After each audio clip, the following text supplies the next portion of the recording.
আসসালামু আলাইকুম। Welcome back to my channel. সবাই কেমন আছেন? আশা করি সবাই ভালো আছেন। আল্লাহর মতে আমি অনেক ভালো আছি। আজকে আপনাদের আমি দেখাবো কিভাবে মচমচে চিকেন নাগেটস ভাজতে হয়। আশা করি ভালো লাগবে। এটা আমি বাজার থেকে কিনে নিয়ে আসছি, একদম রেডিমেড। প্রথমে আমরা এগুলোকে চেক করে নেব এদের ভাজার জন্য।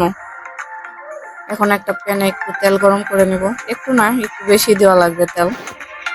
তেল গরম হয়ে গেলে এগুলো আস্তে আস্তে এক একটা করে দিয়ে দিব। ওরে বাবা, দেখুন কিভাবে এগুলো সোনালি হয়ে যাচ্ছে। এভাবে ভাজলে তো মনে হয় চিকেন নাগেটস গুলা এখন পাসপোর্ট হাতে বিদেশে যাওয়ার জন্য প্ল্যান করতেছে। যাই হোক, যতই বিদেশে যাওয়ার প্ল্যান করুক না কেন, যাবে তো আমাদের পেটেই। পাসপোর্ট টাসপোর্ট রেডি, এখন হচ্ছে চলে যাবে একটু পরেই। আমাদের পেটে যাওয়ার জন্য একদম পারফেক্ট তৈরি হয়ে গেছে।